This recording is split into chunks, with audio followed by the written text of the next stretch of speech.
2 covers linear equations and inequalities. Now, it covers quite an in-depth even solving linear equations and inequalities, but we're going to start at the beginning with slope. So first of all, when we're talking about a linear equation or a linear inequality, what that means is we're talking about a line. So every line has some sort of a slope that's associated with it. Slope is rise over run. It can also be denoted change in y over change in x. And the triangle is the Greek letter delta that means change. And now if you want to look at a formula in terms of slope, we know on a Cartesian coordinate system, y is my vertical axis and x is my horizontal axis. So if I talk about rise, we're talking about the y-axis. So rise would be the difference in the y values of my coordinates. Now, run would be my x values. So run goes this way. And those would be the difference in my x values. So these are the information that we need to work with the slope. So for our first example that we can work, let's go ahead and look at finding the slope. And we'll go ahead and do a quick graph too as well. So find the slope that travels between the points, let's say, let's do 6, 2 and 7, 4.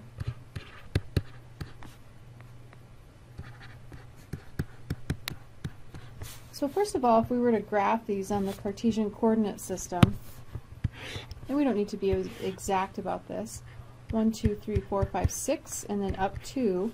So here's our point 6, 2, because remember the first value is always our x, and our second value is always our y. So that's the same with both of these. And then 7, 4 would be over 7, and then up 2 more points. So 7, 4. It's kind of got a little crowded. Now if we talk about connecting these lines, we can see pretty clearly this line has positive slope. If we read this line from left to right, it is going up. If I was driving in my car from left to right, this would be moving up. So what we say is this line rises from left to right. So it's always a good idea to graph these real quick first, even if it's just a little bit of a sketch. And that will kind of give us an idea about what we should be getting. Now to calculate the actual slope, what we're going to do here is we're going to use one of our formulas. Now slope is equal to m. We use m to represent slope from the French mountain, like a mountain would have a slope. Now remember, this is the change in the y values over the change in the x values. So the formula that we use here is the difference in the y's over the difference in the x's. Now what the important part is we always start with the same y and the same x, and it doesn't matter which one we start with. If we want to start with the 7, 4 or the 6, 2, I'll get the same answer either way. So for this one, let's go ahead and start with the 4. So if we take 4 minus 2, and then for my x values I need to start with the 7 because I started with the 4. I take 7 minus 6, so 4 minus 2 is 2. 7 minus 6 is 1, so my slope is 2, and that is my solution here. That is a value for my slope. Now what that means is 2 is the same as 2 over 1. What that means is no matter what point I start with, I would rise 2 units. So here I'd rise 2 and I'd run 1 unit to hit my next value. So that's what slope is. Now in your homework set you're going to be calculating a lot of slopes. Some will have 2 positive numbers, some will have 2 negative numbers, or some combination. So let's go ahead and work a little bit more complicated problem where we might have some negative values running around. So let's find the slope. And the 2 points that I'm given are going to be negative 9, negative 2, and the other point would be negative 7, negative 2. So again, I just want to do a quick curve sketch here. Or actually, it doesn't end up being a curve, a line, but curve sketch basically means plot the points real quick. And I can just look at this real quick. 1, 2, 3, 4, 5, 6, 7, 8, 9. So here's negative 9, negative 2. And here's negative 7, negative 2. This is kind of an interesting one. So if I were to connect these, it's not a very exciting line, is it? It's negative 9, negative 2. and negative 7, negative 2. So what's happened here is this is called a horizontal line. Now if you notice, the y values are the same. And when I have the same y values, it's always going to cut the y-axis at that y value. So here I have a horizontal line, the same y values, the slope is equal to 0. Now the way I remember that is if I were to write a 0 on here, it would sit right on top. Now we're going to run into vertical lines a little bit too later. Now if I had to talk about this line, I would say it doesn't rise from right to left or either direction. It stays the same, it's constant. So let's go ahead and calculate slope just to see what happens here. Remember, that's the change in the y values over the change in the x values. Now it doesn't matter if we start, which point we start with. This one, I'm just going to call this one x1, y1, x2, y2. So we take negative 2 minus a negative 2. Now this is the trick. Negative 2, and then I subtract my other negative 2. So you need the subtraction sign and the other sign of negative 2. Now my y values will go minus 7 minus a negative 9. Well, minus a negative is the same as a positive. So negative 2 plus 2 is 0. But down here, minus a negative is the same as a positive. Negative 7 plus 9 is 2. So here I just get my slope is equal to 0. And that matches with what we thought from our curve sketch. So that's another really good example to show why a curve sketch is so important. Let's go ahead and look at another set of ordered pairs. Again, find the slope. And I really would recommend that you always graph the points. Just a quick little sketch to see what's going on, because that might give you a good indication of what your solution should be. So a quick little curve sketch. 1, 2, 3, 4, 5, 6. So here's the point 6, 8. And then 6, negative 7. This is an interesting line too. So I have 6, negative 7. Negative 7. So here when I connect these points, what ends up happening is instead of a horizontal line, I get a vertical line. So let's go ahead and connect these points. Now notice it cuts right through the x-axis. So this is called a vertical line. Now a vertical line has the same x values. Now up here for horizontal, we had the same y values. Now we're going to have the same x values. Here we have undefined slope. Now a lot of people get these confused with zero slope, but this is undefined slope. So this is a vertical line. So the way I remember this is if I were to put a 0 on here, it would roll right off. So 0 doesn't make sense here. Now if I were to actually go through and calculate the slope, again, that's the change in y over the change in x, the difference in the y's over the difference in the x's, and it doesn't matter which one we start with here. I'm going to start with the left-hand one this time, but again, it doesn't matter. 8 minus a negative 7. I have to start with the same value again, over 6 minus 6. Minus a negative is the same as a positive, so I get 15. 6 minus 6 is 0, and this is the problem. You cannot divide by 0. And that's what makes this undefined. Now, whenever you run across this dividing by 0, if you plot the points, you better have the same setup where we have a vertical line. So again, it's important that we be able to look at those. Now, we haven't looked at a graph with a negative slope yet. So let's just go ahead and talk about negative slope real quick. So if I were to draw a graph, and we can make up any negative slope that we want.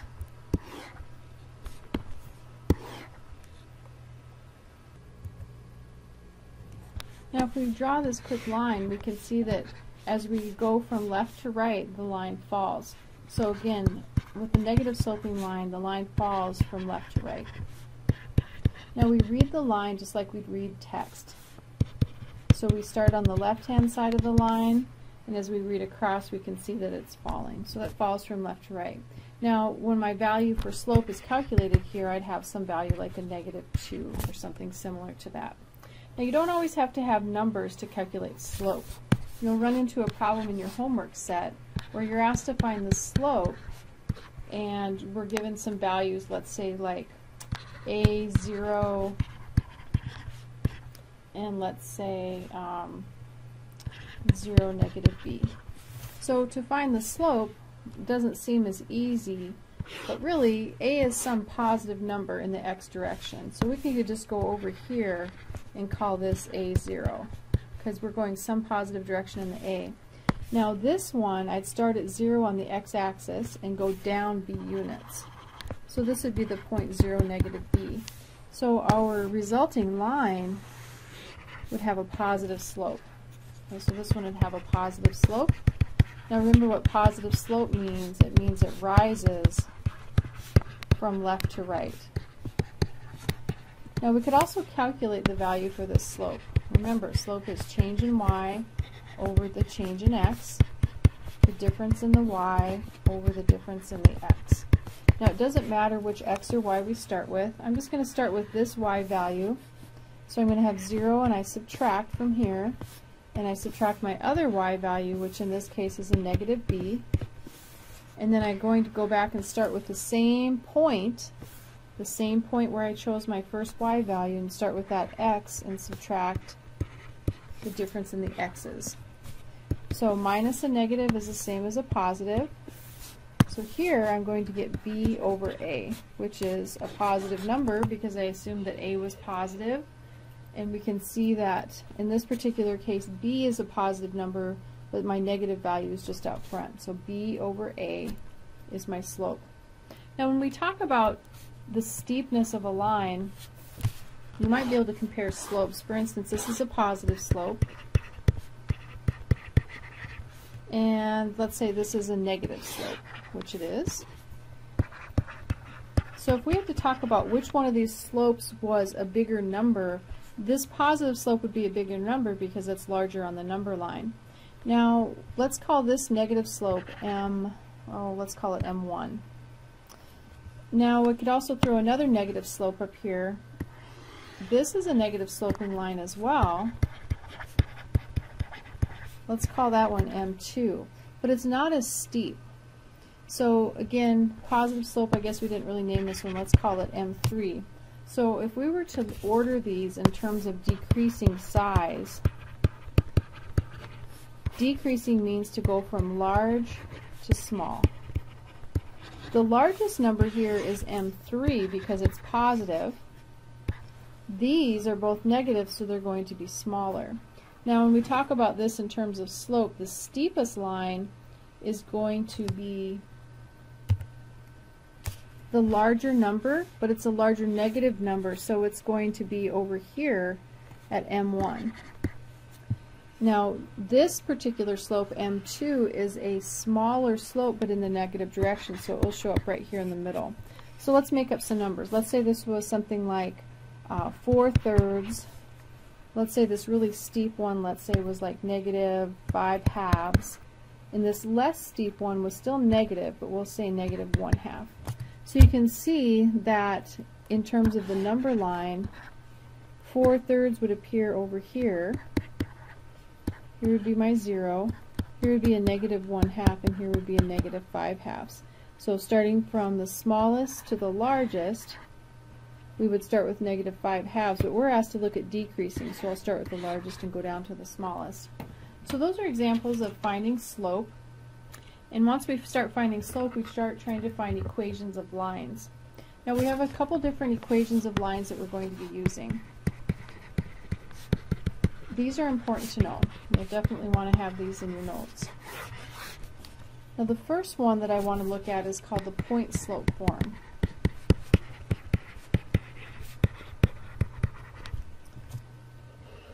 Now when we talk about the Pointslope Form, it looks like y minus y1 is equal to m times the quantity x minus x1.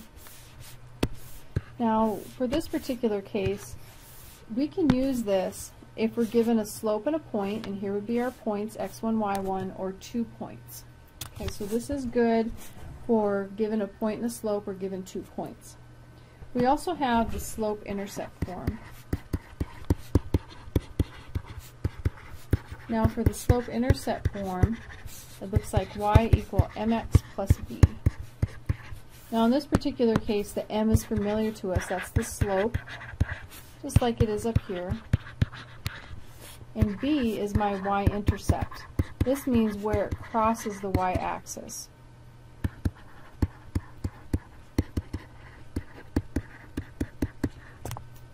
Okay, so a lot of times you'll be given a point and a slope, and you'll say, what is the point-slope form?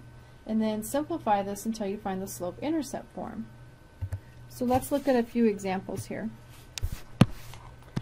Let's go ahead and find the equation of the line in point-slope form, given the slope is equal to, let's say, -3, and it passes through the point. Let's do, in this case, 5, -2. So I'm given a point over here and a slope. Okay, so first of all, to get started, I want this in point-slope form. Well, that's easy enough to do. So if I look at this in terms of point-slope form, I'm going to use my original point-slope form equation, and then I'm going to populate this, meaning I'm going to plug in values. So what stays the same here is the y, and the m, and the x. What changes, I'm sorry, the m will change too. What changes are the y1, the x1, and the m. So in this case, m is -3, y1 is -2, I can't use the negative that's already there, and my x1 is 5. So this would be called my point-slope form. Now when I'm talking about point-slope form, I never want to have two negative signs in the row, so I'd rewrite this. Minus and negative is the same as a positive. So I have y plus 2 equals -3 times the quantity, I need to have those parentheses, times x minus 5. Now my next step, or my next question is, go ahead and find the equation of the line that has that slope and goes through that point in slope-intercept form.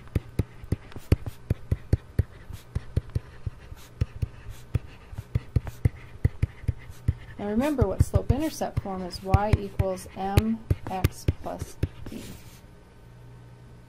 Now there's several different ways you can do this, and if you learned a different way, you're welcome to use it. It doesn't matter to me. But what we want to do here is we want to think about what we have. We know we have the slope, that was equal to a -3. And it looks like to me we need to find this value of b. So we need to find b. Well, the easiest way I think there is to find b is to go ahead and plug in the values for 5 and -2 from up here. So y is -2, x is 5, plus b.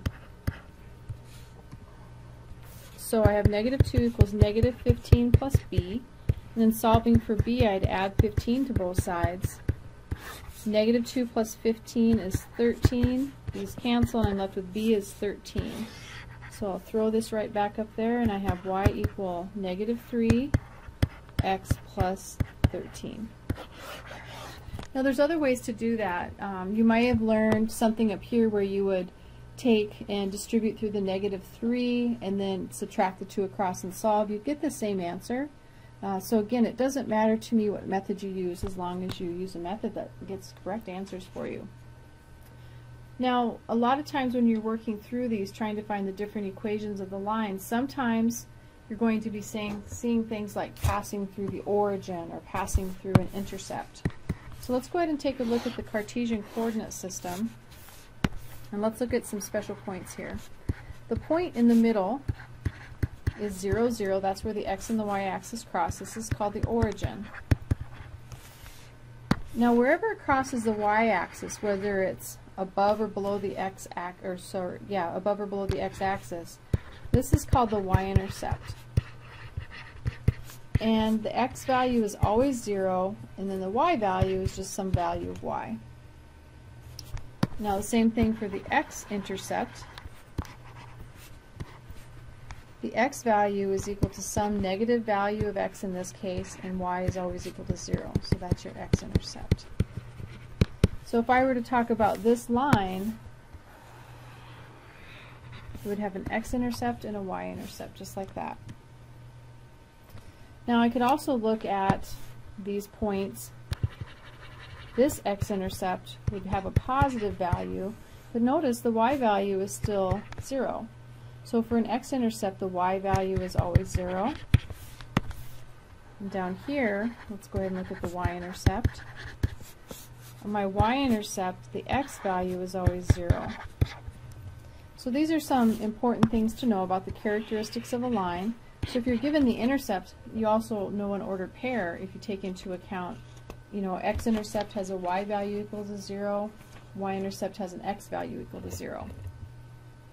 Now I want to take a quick detour and I want to show you some things in MyMathLab, because you'll be asked to graph some lines and to use the graphing tools, and I just want you to be familiar with those when you come across them.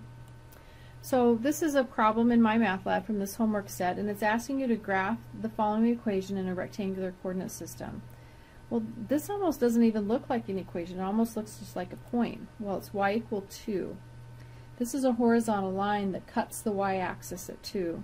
So what we would do is we would come down here and grab this line tool, because we don't have a curve, we just have a line, and I would choose a point where the y value is equal to 2. And it doesn't matter, I could choose anything along here. And then, if I want it to cut through 2, I need to choose some other value. Now it doesn't matter which one, and those are my equation. So as soon as I get that to graph, let's see here if I can scoot this up, I can click check answer, and it'll tell me I have the right equation, and we'd work from there. So you're going to run across some of these where you're asked to graph the equations in MyMathLab, and those are pretty easy to do. If you're given 2 points, make sure you graph the points. If they're asking for intercepts, make sure you get those as well. Next thing we're going to do is, we're kind of jumping around here. This particular outcome has a lot to it. We're going to be looking at solving linear equations. Now when we say to solve a linear equation, we don't have an x and a y. We just have a value where we're asked to find the value of x, which makes the statement true. So for instance, we could have x plus 3 equals 7. Well, the value of x that makes this true is 4. 4 plus 3 is 7. Now the way we would solve for that is we would subtract 3 from both sides. 3 minus 3 is 0. 0 plus x is x. And 7 minus 3 is 4. And we could check our answer here then by taking the 4 and plugging it back in for x, and then seeing if this is a true statement, and it is. 7 equals 7. So I know I have the right answer. Well, of course, ours are not going to be this basic. We're going to have a little bit more complicated than this, but we can solve these, and one of the ways that we can solve these if we have a fraction is by clearing the fraction. Now our first one that we're going to look at, and again, when you have a fraction, I prefer not to work with fractions if I don't have to, so I like to clear my fraction. So my first step here is to clear the fraction. Now you could clear the fraction by multiplying through by 3, because that would cancel here, and then multiplying through by 4, because that would cancel here.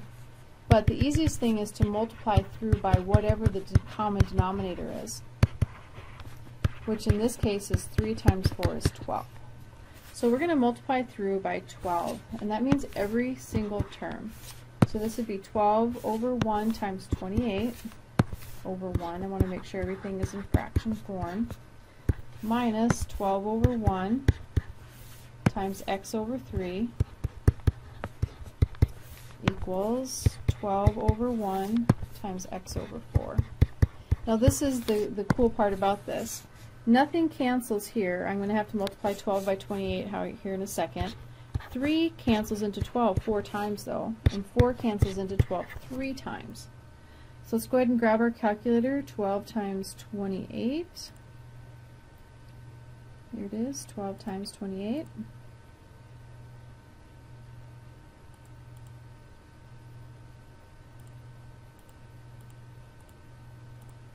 We have 336.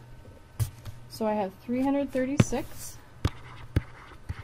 Then here I have a negative 4 times x is a minus 4x equals 3 times x, which is 3x. And then to solve, I would gather all my x's on one side, all my constants on the other. If you would prefer to move the 3x across and the 336 across, that's fine. And I get 336 equals 3x plus 4x is 7x. And then to solve, I have to undo multiplying by 7 by dividing both sides through by 7. And then I have 336 divided by 7. Check that on your calculator. And I get 48. So I get 48 equals x, and I always like the variables on the left, so I get x equals 48. Now there is a way to know if this is right before you submit it in MyMathLab or on a test. And what we would do is we would check it. So we would take this value and plug it back into my original equation. So I'd have 28 minus 48 over 3 equals 48 over 4. So I'm checking to see, is this true? Okay, 48 over 3, 16 times 3 is 48, so 48 divided by 3 is 16. 48 divided by 4 is 12 times 4 is 48, so 12. 28 minus 16 is 12, so I get 12 equals 12, which is a true statement here. So I know x equals 48 is my answer. So I think that it's easier to clear the fraction than anything else. So when I work these types of problems, I always talk about clearing the fraction. Now, like I said, we're jumping around quite a bit in this outcome. So now we have another topic to talk about, and that is interval and set builder notation.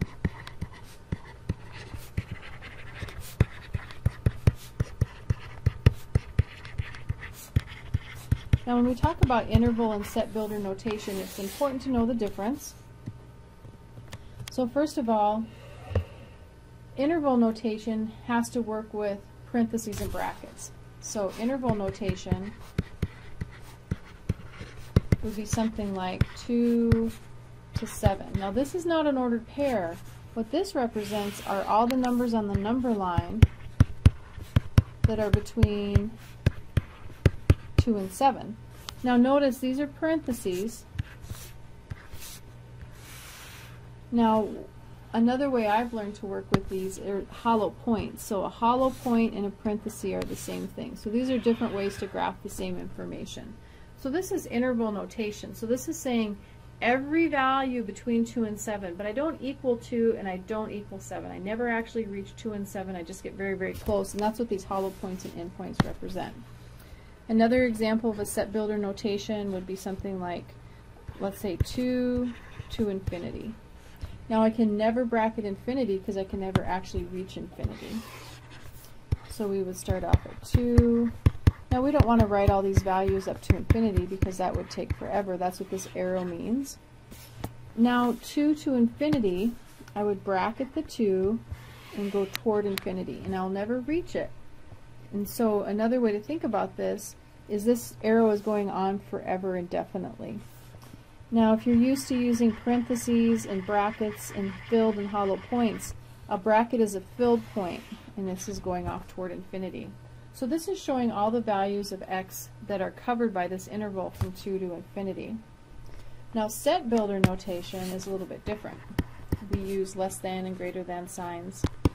So for set builder notation,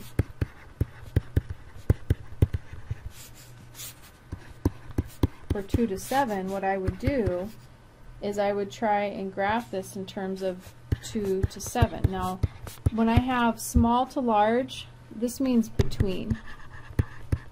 The two less than signs mean between.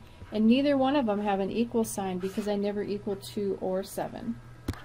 Now bracket 2 to infinity, I do equal 2.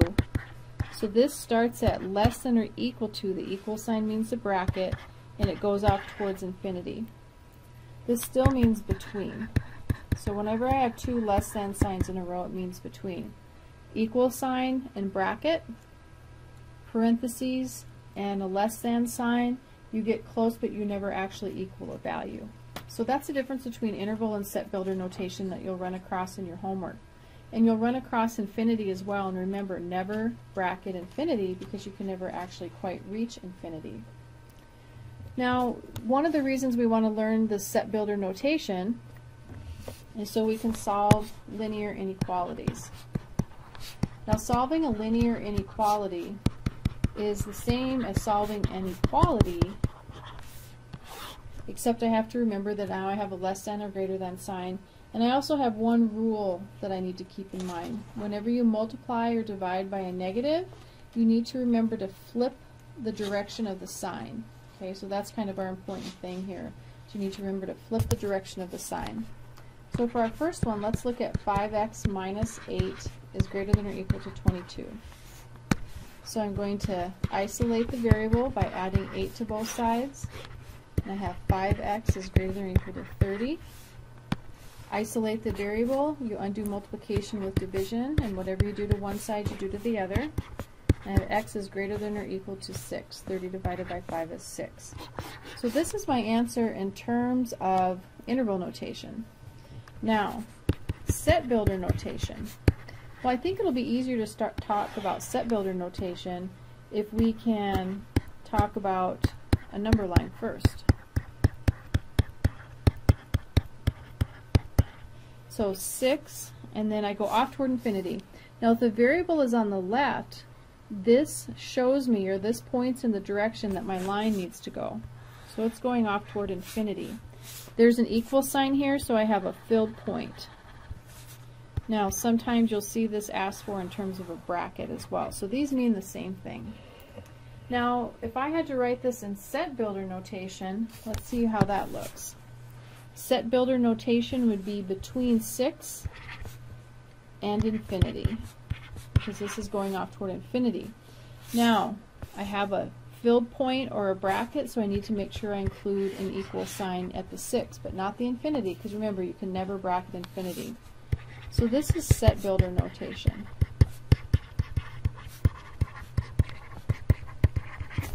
So when you're solving these, those are the types of things that you're going to run into, is that positive and negative value, the less than, the greater than, bracket or filled, and so make sure you keep tabs on those things. Now, sometimes when you're working, you might run into a problem that just really doesn't make sense. For instance, you might get something like x plus 2 is greater than or equal to x plus 3. Now, when you try and solve this, you would subtract the 2 from both sides to get started. But when I subtract the x from both sides, that's when I run into trouble here. X minus x is 0, and I get that 0 is greater than or equal to 1. And then right there, when we say, what? 0 is not greater than or equal to 1. That means that there's no solution here. So this is a false statement. This means no solution. There's no value of x that will make this true. Now, this is also called the empty set. So these are all different ways to say the same thing. And we use a symbol to represent the empty set. It's a circle with a line through it. It's not a 0, it's just called the empty set.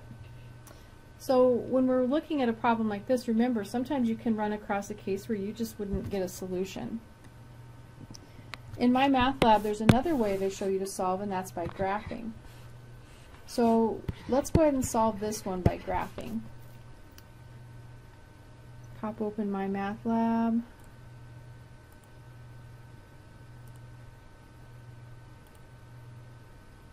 Okay, so this one says graph both sides of the inequality.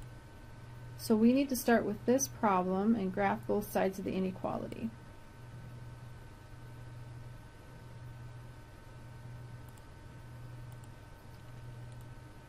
So we're solving this one by graphing.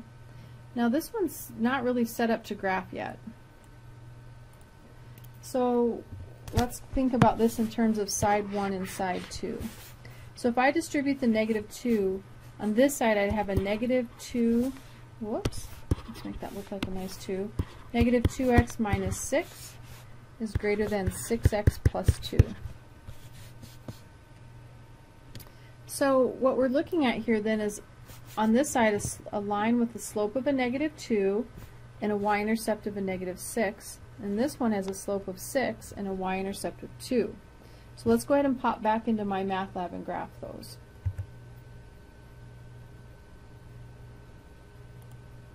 Here we are. So let's see if we can fit these on the screen with our equations.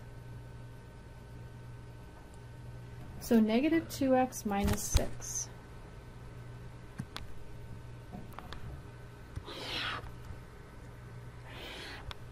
So this is a y-intercept at -6. 2, 3, 4, 5, 6. So -6. And it has a negative slope that's associated with it. So here, my negative sloping line, with my slope of a -2, I could rise 2 and run a -1. So again, this is just a quick curve sketch to kind of show us where we're at. Now over here, 6x plus 2 has a y-intercept of a positive 2, and then this has a slope of 6. So I'm going to rise 6, 1, 2, 3, 4, 5, 6, and then run 1, because that's the same as a 6 over 1. So again, this is a curved sketch. This is not an exact picture, but a quick sketch. Now, if I look at my options here, we can definitely see that this is up too high toward the x-axis. The lines are definitely not parallel. I'm not to the right of the y-axis, and so it looks like to me that D is our best bet here. So it says graph both sides of the inequality, and so we did our quick curve sketch, and we see that this matches pretty close with that solution.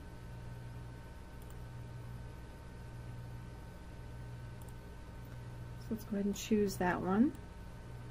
And then next, what it's going to do is it's going to say, okay, now that you found that one, what is the solution based on that? You know, how can we find the values of x that make this true? Now we'll see here in a minute how these relate to our solution. You know, why did we graph this? So let's go ahead and make a new page here. We have -2x minus 6 less than 6x plus 2. So we could subtract the 6x from both sides. Again, our whole point is to get all the variables on one side, all the constants on the other. 6x minus 6x cancel. I'd add the 6 across, and I get -8x is greater than 8. Now, in order to isolate the x, I need to divide through by -8. Now remember, whatever you do to one side, you do to the other. Now, this is our big remember here. You divided through by a negative, and when you multiply or divide by a negative, you have to flip the sign. 8 divided by a -8 is -1. If you don't, you'll get the exact mirror reflection of the true solution set. So this is our big remember. Whenever you multiply or divide across an inequality,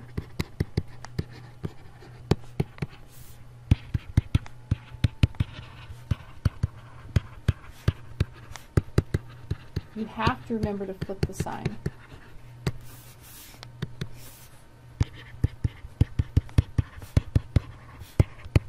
You need to flip that inequality.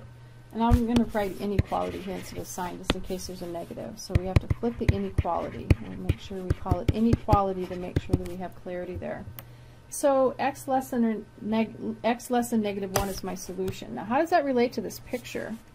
Well, it's kind of hard to tell, but this is where these points intersect. Right there. And I think this is the point, -1, 2, 3, 4, -1, 4. So, if you remember our line, this is -2x minus 6. This line over here is 6x plus 2. When is this one greater? Well, it looks like this one is greater from here all the way up. Well, what are the x values? The x values then go from here all the way toward -infinity. So I get from -infinity all the way up to -1, but I don't touch -1 because I don't have an equal sign here. So here I solved x less than -1. There's my set builder notation. This is my solution in interval notation. And you just need to be careful when you're working what MyMathLab is asking for. Are they asking for interval or set builder? So again, this is our set builder. And it's important you keep a close eye on that because you don't want to miss points on a problem or have to redo a problem just because of that. Now these problems get a little bit more difficult and you have to graph these on number lines, but you have the general idea of what we need to do and what we need to keep track. Now there's two other special cases that we can look at when we're solving linear inequalities. So again, these are kind of the special cases that you might want to look out for. If you run across these, a lot of times you get to a point at the end and you think, oh, this doesn't make sense. But it's one of the special cases. So let's go ahead and have a look at an example of a special case type of problem. The first one that we want to look at, we have 3 times the quantity, y plus 2, minus 10y, and let's put a greater than sign here, y minus 4, and then that quantity 4 is times 2y plus 1, and then let's have a minus 1 on the outside. So right now this looks like we have a lot of simplifying to do before we get to anything close to being able to solve this. So on the left hand side of the equation, let's go ahead and take the 3 and distribute it to the parentheses. So we have 3y plus 6 minus 10y. Of course our sign doesn't change.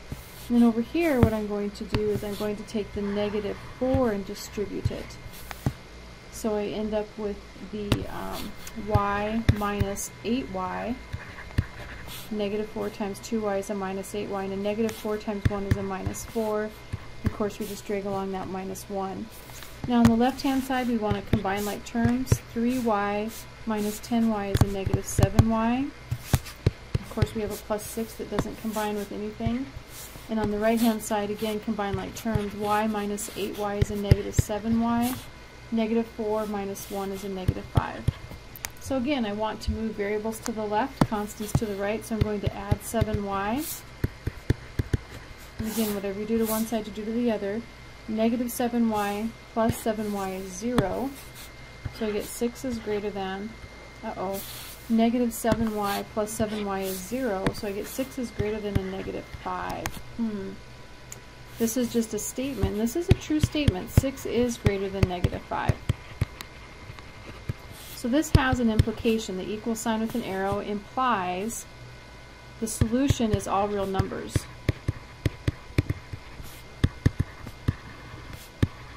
That means I can plug anything into this I want, any number I want, and it will be a true statement.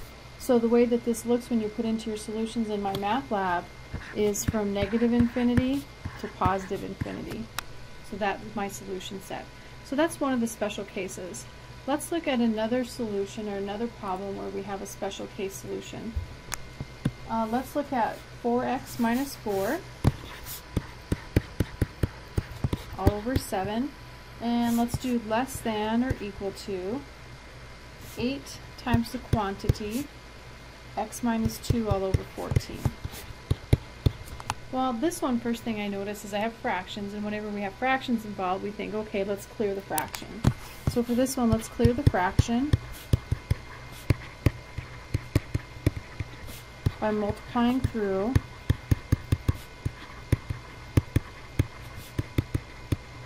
In this case, by the least common multiple or the least common denominator. And in any case, that's 14. Now we have to remember whatever you do to one side, you do to the other. So let's think about this as 14 over 1 since I have fractions involved, of course. And then 14 over 1 times 8 x minus 2 over 14. Now the whole idea of multiplying through by 14 is we get things to cancel. So 7 goes into 7 once, 7 goes into 14 twice, and here the 14s cancel all together. And let's see what we're left with. So I have 2 times the quantity 4x minus 4 is less than or equal to 8 times the quantity x minus 2. Okay, so here we'll take the 2 and distribute. And I end up with 2 times 4x is 8x minus 8. And then on the right, when I distribute, I end up with 8x minus 16.